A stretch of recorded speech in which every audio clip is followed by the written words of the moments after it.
It was supposed to be another forgettable line item, just one of 1,000 numbers buried in the Federal Budget Subcommittee's final summary report. A missing audit stamp, tucked between grants for disaster relief and communications infrastructure upgrades. Most skipped it. One congressional assistant even made a lazy joke under his breath. Looks like someone forgot to rubber stamp their red tape. Laughter trickled around the chamber. Jasmine Crockett didn't laugh. She sat third from the left that morning, crisp navy blazer, soft curls tucked neatly behind one ear. Her posture was relaxed, but her eyes weren't. They hovered over one line on page 43, an appropriation for Field Transport Infrastructure Review South Region. $4 million, already approved, already spent, but there was no audit date. No signature. And in the fine print, where there should have been a department code, there was only a blank. Jasmine made a quiet mark in the margin with her pen. Just a dot. That's all. The meeting adjourned on schedule. No one brought it up again. Not in the hallway, not over coffee, not during the briefing prep for MSNBC later that afternoon. But Dion noticed. "You've been staring at that folder since we left the Hill," he said, slipping into the green room with 2 cups of coffee and the kind of sideways glance that only came from long years as her closest aide.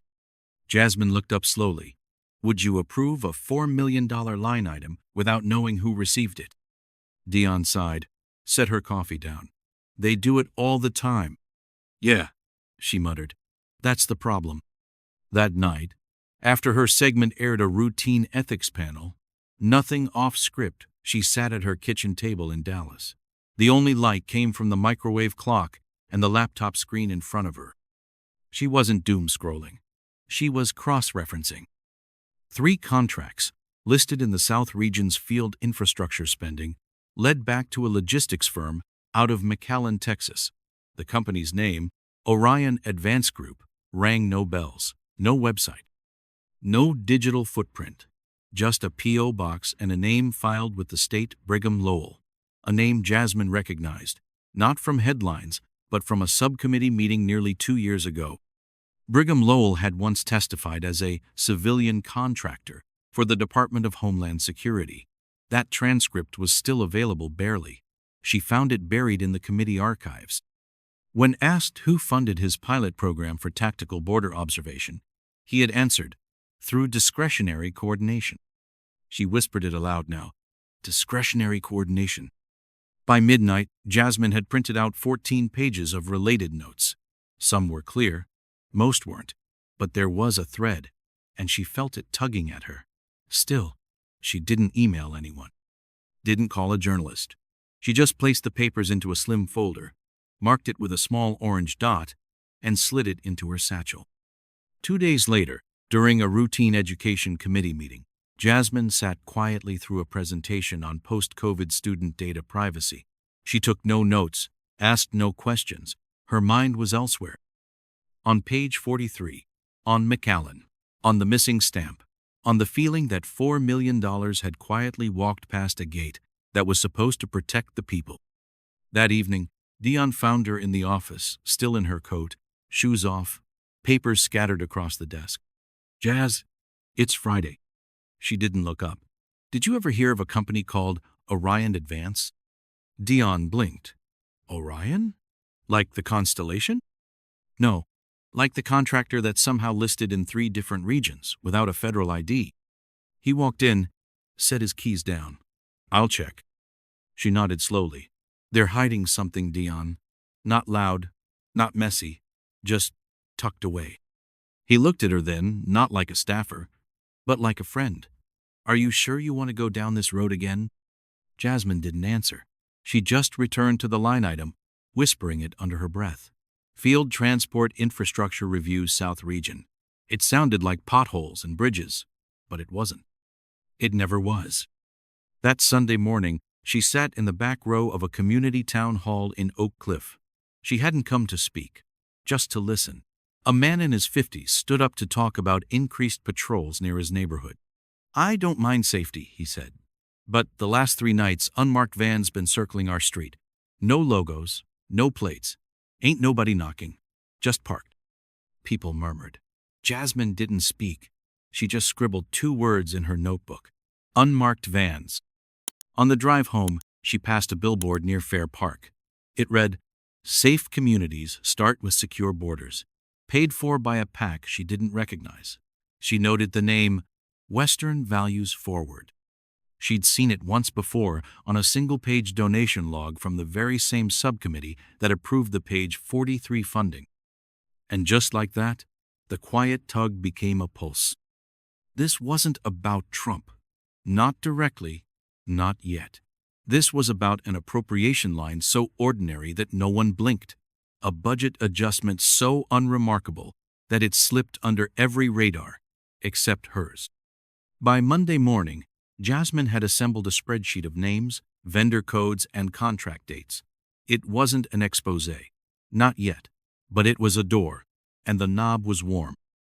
She didn't make a scene, didn't tweet, didn't grandstand. She just highlighted one cell in yellow. Vendor, Orion Advance Group. Amount, 400. Authorized by. Redacted. Then she looked at Dion, leaned back in her chair, and said 6 words that didn't sound like much but would come to echo for months. This doesn't smell like infrastructure funding. By Wednesday, no one had asked about page 43. No one mentioned Orion Advance in any committee meeting. The line that had sparked Jasmine's suspicion had already been buried beneath a dozen new headlines: rising inflation, border disputes, a celebrity divorce that seemed to suck the oxygen out of national discourse. But Jasmine didn't forget. She had started a folder. It wasn't in her congressional inbox. It wasn't on any secure server. It lived on a password-locked external drive and a single hard copy, tucked between old policy memos and dog-eared transcripts. At the top she'd written in pen, Field 43. That same week, she appeared on MSNBC for a town hall segment. The studio lights were hot. The questions were predictable: student debt, Ukraine, the debt ceiling. Jasmine smiled politely. Answered clearly. The audience clapped, but behind her eyes, the numbers still pulsed. 4 million, 3 contracts, 1 name, Brigham Lowell. You crushed it, the producer told her afterward. Want a water? I'm good, she said, walking past the cameras. But she wasn't good. She hadn't slept more than 5 hours in 3 days. And her mind kept circling the same detail. Why did Orion Advance get 3 federal contracts in 3 different states with no public documentation? Dion noticed the shift. You haven't taken your earrings off in 4 days, he said one morning, handing her a smoothie she wouldn't touch. They're just small, she muttered. Jazz. She finally looked up. You need to come up for air. She didn't answer. In private, Jasmine had begun reaching out to people who owed her favors: interns turned auditors, staffers turned consultants, journalists who remembered the days when facts didn't need a graphic. She wasn't making accusations, she was asking patterns. A procurement officer in Austin admitted off record that Orion was part of a joint grant split, but couldn't say what agency approved the split. A paralegal in D.C. remembered hearing that the same name showed up during quiet months between major election cycles. The noise was everywhere, but Jasmine was looking for the silence, the things no one had said out loud. On Friday afternoon, Dion stepped into her office, holding a manila envelope. This came from our Hill liaison. You'll want to see the postmark. She opened it slowly. Inside, a printed flyer from 2020, part of a regional public safety initiative, Operation Secure Pathways, a program Jasmine had never heard of. But in the lower right corner of the flyer, in small gray type, was a name. In coordination with Orion Advance Group, LLC. The operation wasn't federal. It was privately funded, run under a community partnership label. But the budget approval had still gone through the same committee Jasmine now served on.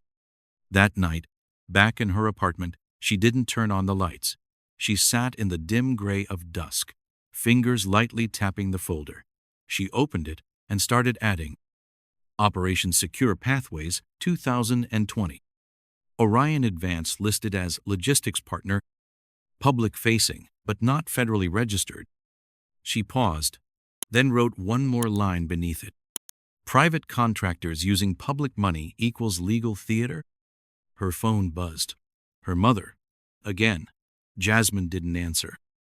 The next morning, she went for a walk. No security, no aides, just a hoodie, dark sunglasses, and a low cap. It was cool outside, early spring wind brushing through the edges of downtown Dallas. She wandered into a small bookstore on Commerce Street. There, tucked between political memoirs and policy guides, she picked up a used copy of The Shadow Bureaucracy, a dry but prescient read about how decentralized entities quietly absorbed roles once held by elected officials. The clerk rang her up and paused. "You're that congresswoman, right?" Jasmine forced a small smile. "Only on weekdays." He chuckled. "Saw you on TV. You make people nervous. I like that." She nodded, said thank you, and left. But the words stayed. "You make people nervous."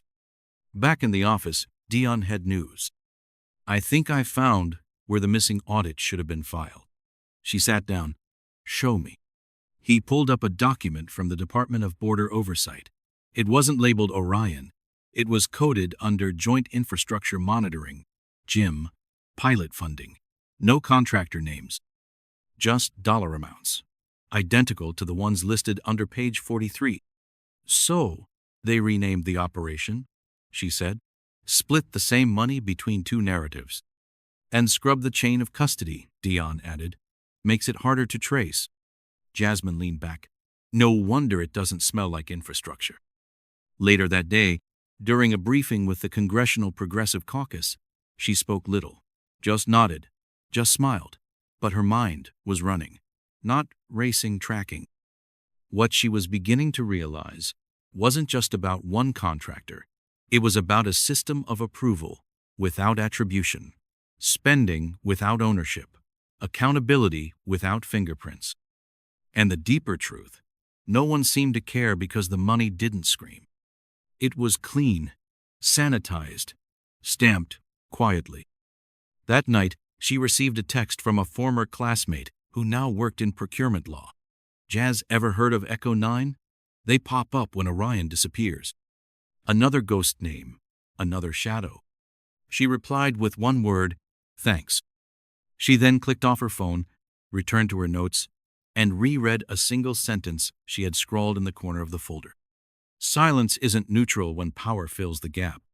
The next morning, as she walked through the Capitol's east entrance, a Republican colleague passed her in the hall. Older, Texas district, familiar mustache. "Morning, Congresswoman." "Morning." He smiled gently. "Don't dig too deep. Some mud was meant to stay packed." Jasmine paused. "You calling this mud?" He didn't answer. She smiled, then kept walking. But inside, her grip on the folder had tightened, and her resolve settled like concrete. She wasn't smiling anymore. She was remembering. It happened during a routine oversight hearing. A Thursday morning, half-full chamber, C-SPAN cameras rolling but barely watched. The panel had convened to review routine reports from the Department of Homeland Security, specifically related to regional infrastructure logistics, the kind of meeting where people nodded off behind their laptops.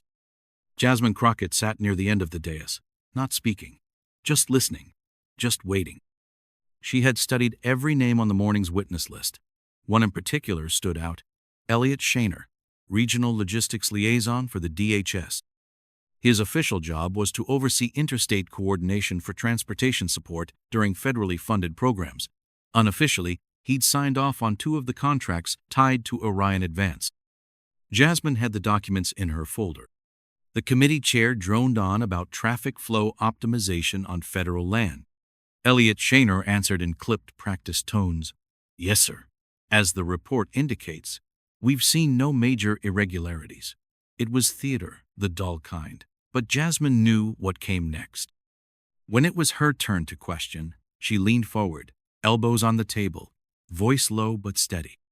"Mr. Shaner," she began, "you were listed as the approving officer for disbursement JL 2197, correct?" Shaner blinked. "I'd have to reference that document." She already had it open. JL 197. 4 million in infrastructure logistics awarded under the Joint Infrastructure Monitoring Pilot, also called JIMP. Do you recognize the vendor listed here? Shaner hesitated. I believe that refers to a subcontractor. Orion Advance Group, she said clearly. Were you aware they were listed in 3 other contracts, spanning 2 states, under alternate program names? Silence. Congresswoman, I believe those were regionally managed grants. That didn't require federal audit? Jasmine asked, sharper now. Because I've reviewed the subcommittee's financial review index, and not one of these contracts was flagged for independent oversight. Not one. Murmurs filled the chamber. A few heads turned. Aides whispered behind notepads. Shaner cleared his throat. Congresswoman, I'm not at liberty to disclose. But you were at liberty to sign. Her tone hadn't risen, but the temperature in the room had dropped. I have here, Jasmine continued, lifting a stapled packet, a record showing Orion Advance listed as a logistics provider for field transport operations under 3 different project codes across 2021 and 2022, each one below the 5 million threshold that would have triggered a mandatory FEC-level audit. The chair tried to interject. Congresswoman, if you're suggesting impropriety, I'm asking for clarity, Jasmine said, not turning from Shaner. Because when public funds are moved quietly through renamed programs and oversight is split across jurisdictions, that's not just inefficient, it's strategic. More murmurs. A camera shifted. Shaner's voice faltered. I'm not in a position to comment on decisions made above my... That's the thing, Mr. Shaner, Jasmine said, and now her voice was calm, too calm.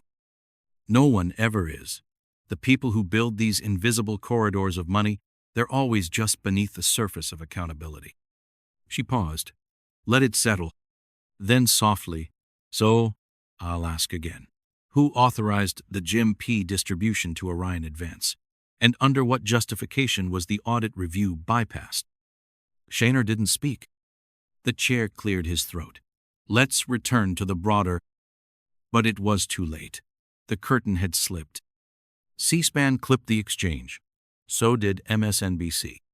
Within hours, it was on social media under the caption, Crockett connects the dots. One account posted a freeze frame of Shaner blinking mid-answer, captioned, when your paperwork finally catches up to you. But it wasn't the meme that mattered. It was the silence. No one issued a denial. No agency refuted her questions. No press release pushed back.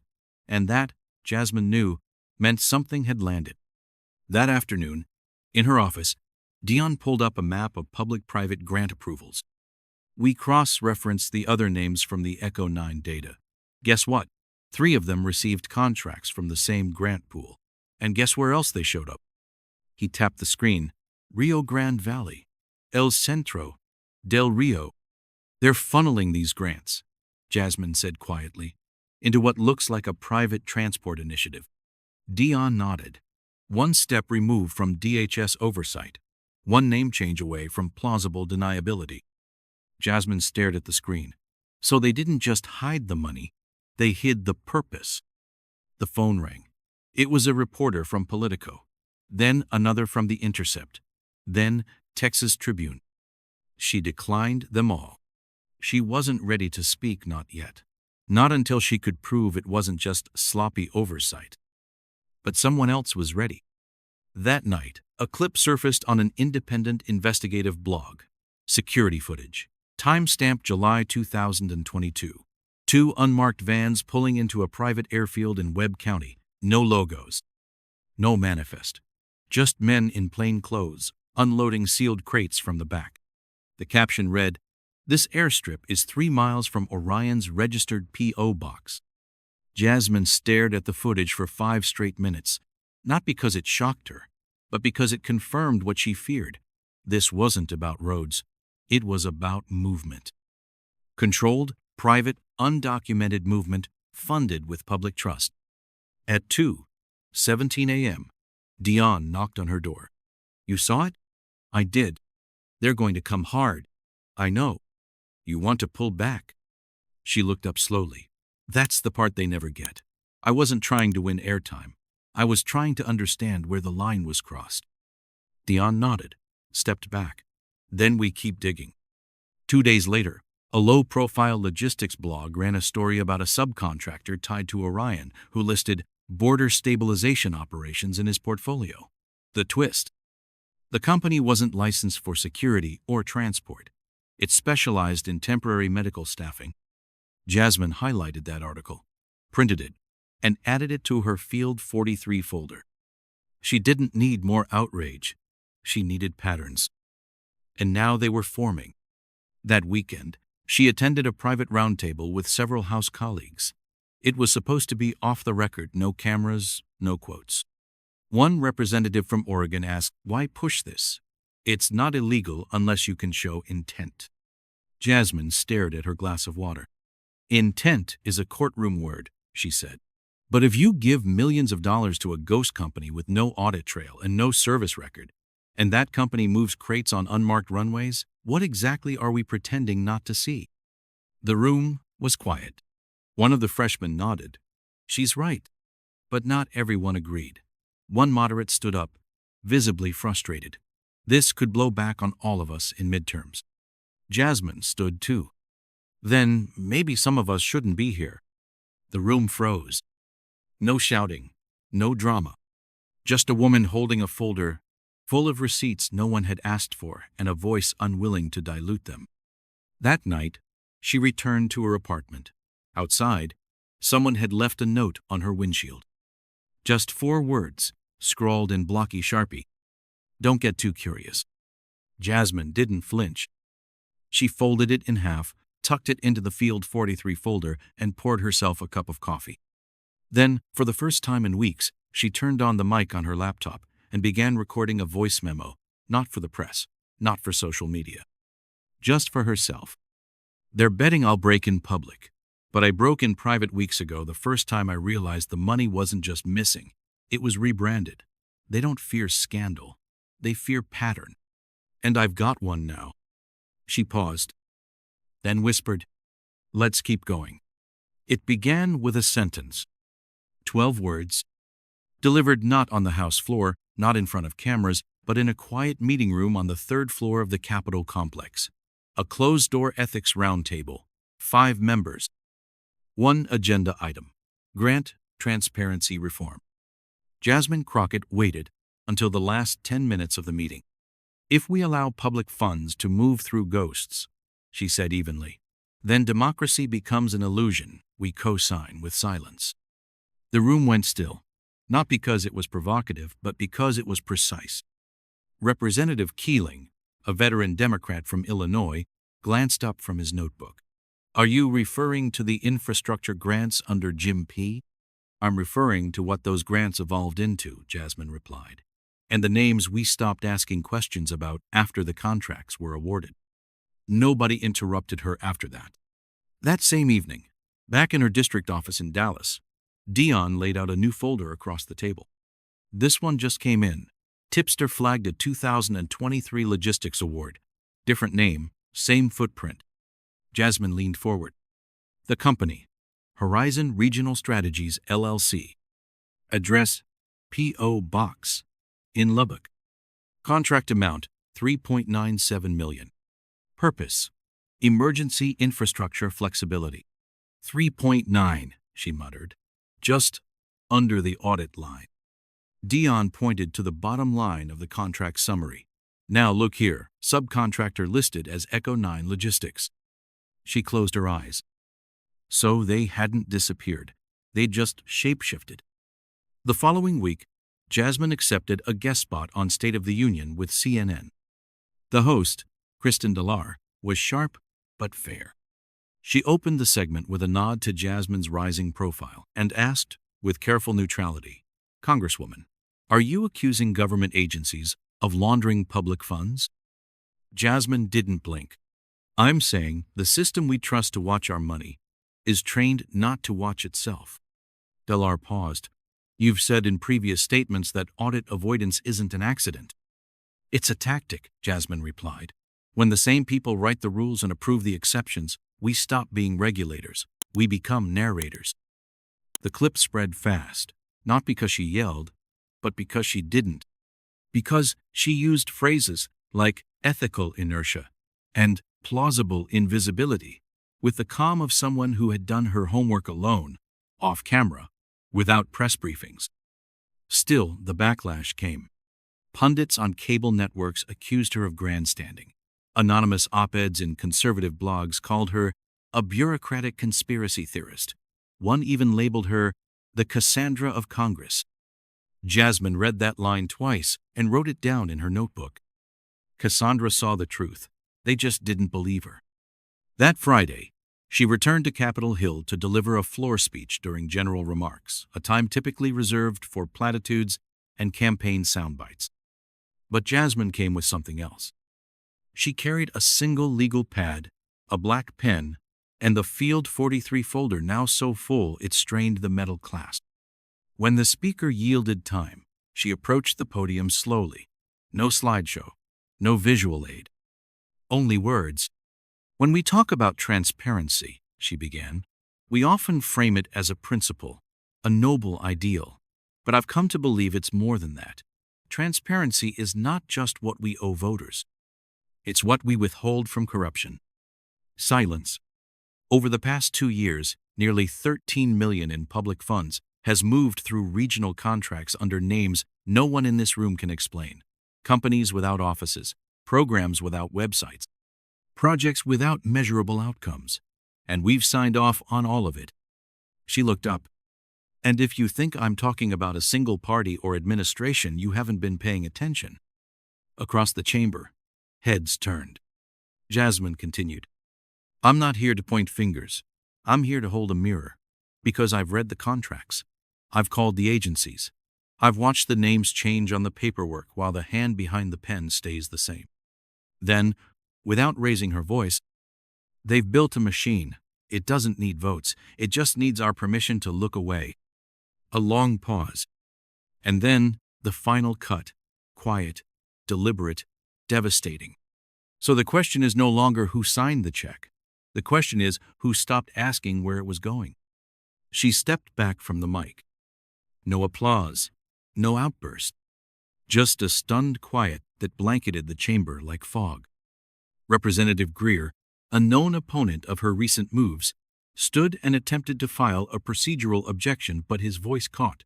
His staff hadn't prepped him for this. There was nothing to fact-check yet. No accusation he could pick apart. Just a woman with documents, timelines, and sentences too clean to interrupt.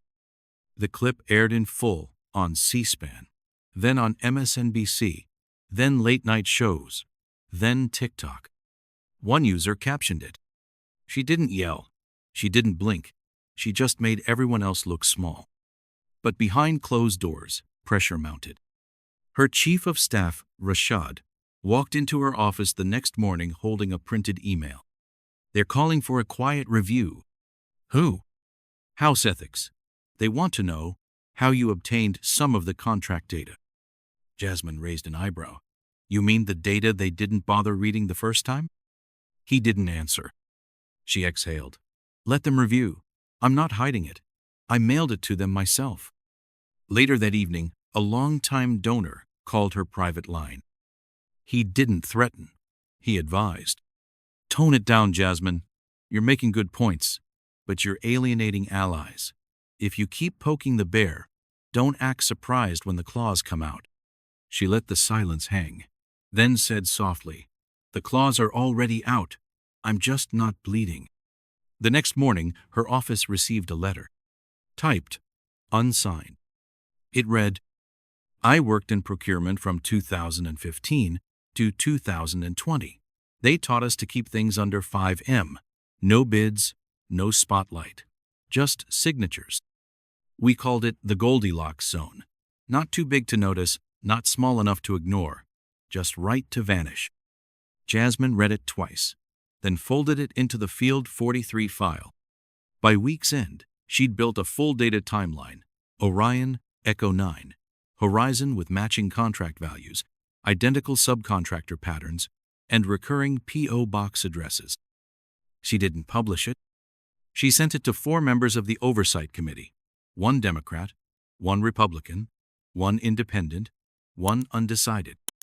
No cover letter, no call, just a note. Before you speak about waste, read the trail. That Friday, she gave a talk at a small liberal arts college outside Denton. The auditorium seated 400. Nearly 600 came. She spoke not about policy, but about accountability. When language is weaponized to obfuscate, she told the students, truth becomes an act of translation, and I'm tired of translating. A senior raised her hand. What happens if nothing changes? Jasmine smiled, but it didn't reach her eyes. Then at least we know who didn't want it to. That night, she sat alone in her apartment. Laptop open, folder beside her, the city below humming, unaware. She didn't feel triumphant. She felt anchored, because she hadn't won. But she'd made it impossible to ignore the rules they all swore to follow, yet had quietly rewritten in pencil. She scrolled to the photo she kept saved, a freeze frame of her on the house floor, holding the legal pad. Just her, mid-sentence. No banners, no filter, just words. Below it, she typed a caption in her notes app. This isn't about noise. This is about making silence uncomfortable. Then she turned off the screen. And finally, slept. Monday morning arrived with rain. Not the kind that floods, just steady, persistent, like the kind of truth Jasmine Crockett had come to believe in.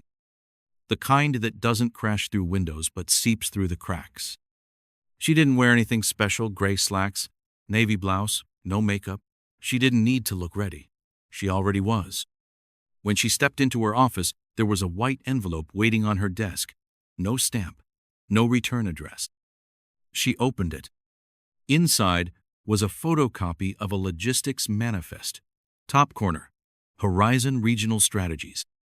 Bottom line, shipped under contract ID 3, YECO 9. Attached was a yellow sticky note with 4 words. They're still moving people.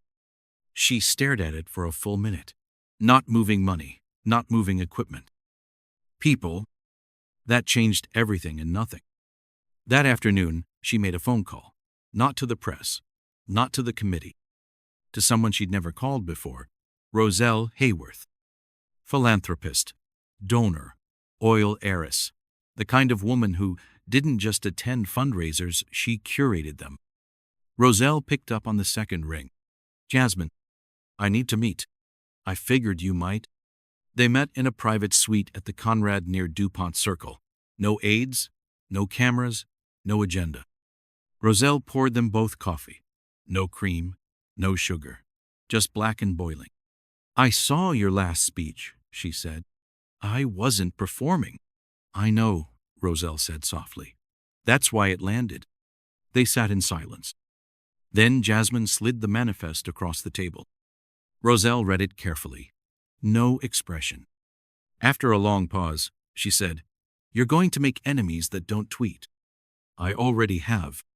Roselle set the paper down. They're not just hiding money. They're hiding movement. Jasmine nodded. It's not about border security. It's about plausible denial.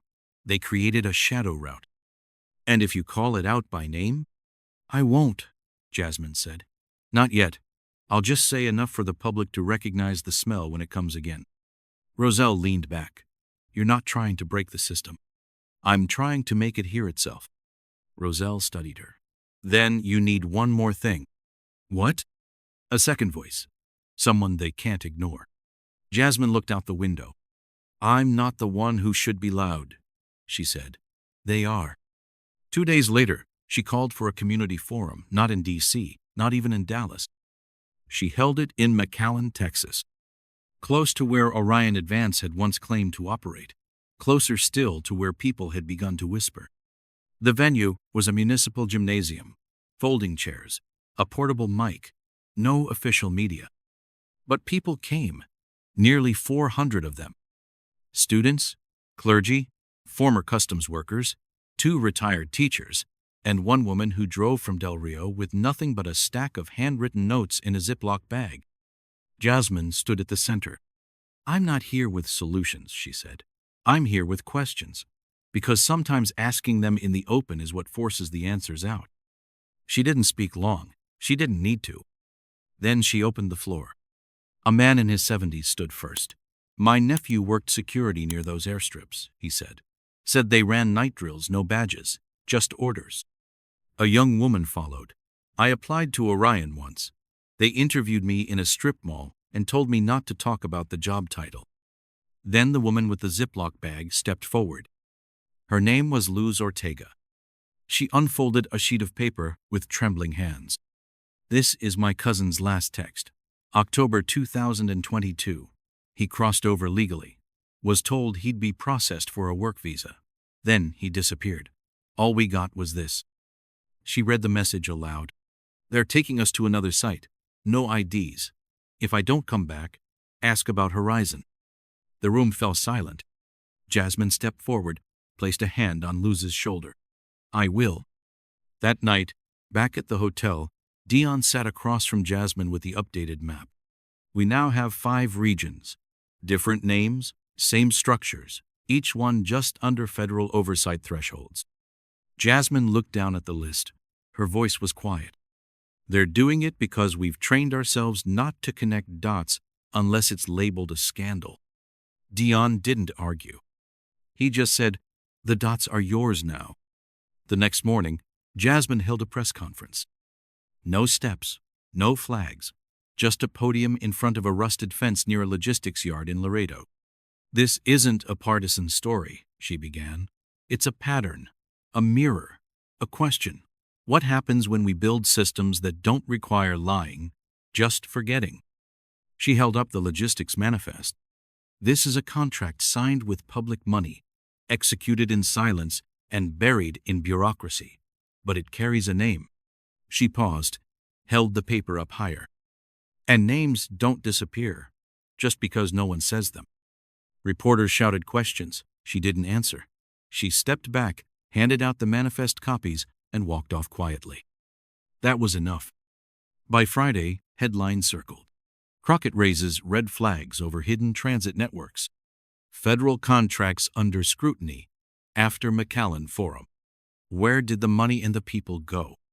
One photo went viral. Jasmine, standing beside Luz, hand on her shoulder, both women looking straight ahead. No anger, just endurance.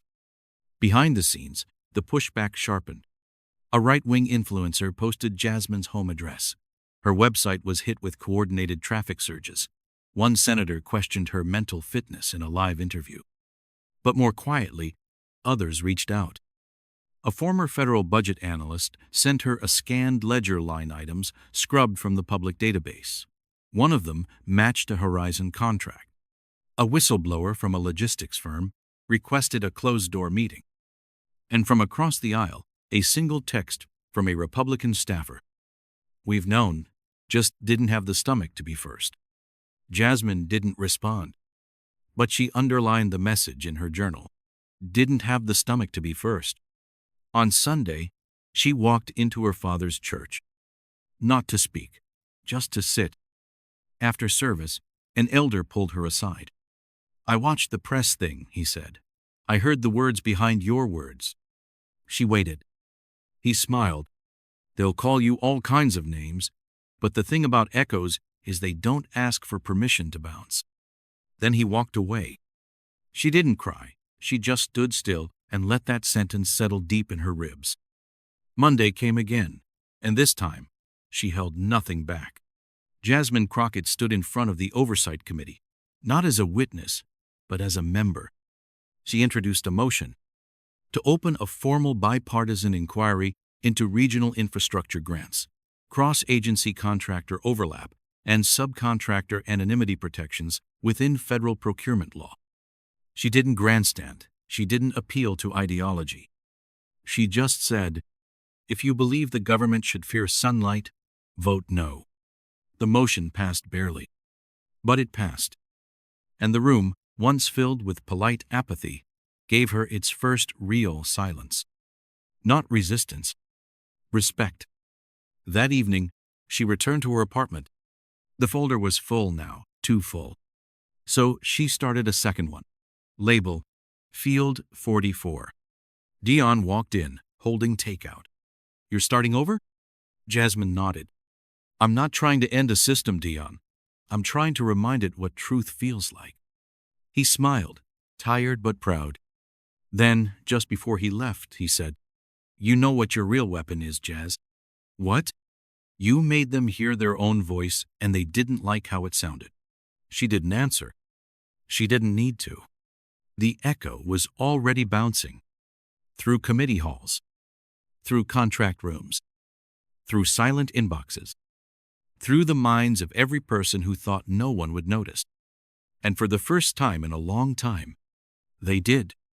Sometimes, the most powerful thing a person can do is refuse to look away.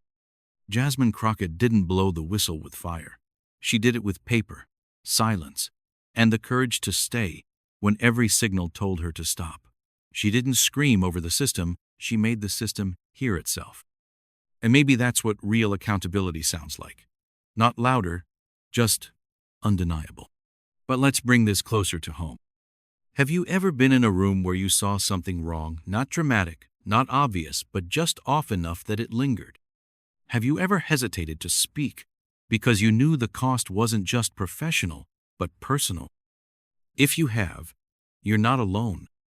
And if you haven't yet, you might someday. And when that moment comes, may you remember this. It's not about proving someone wrong, it's about refusing to pretend that wrong is normal. Because quiet doesn't mean weak, and persistence doesn't always look like protest. Sometimes it looks like a folder, a sentence, a woman who simply kept showing up. If this story meant something to you, share it, not just online, but with someone in your life who's been quietly holding their own line. And if you're new here, don't forget to subscribe, because every week we tell stories like this, stories that aren't just about headlines, but about the human hearts behind them. We'd love to hear your thoughts. Have you ever faced a moment like Jasmine did, when truth came knocking and silence wasn't an option? Let us know in the comments below. And remember, they're not afraid of the truth. They're afraid of someone finally naming it out loud. We'll see you in the next story. Stay tuned.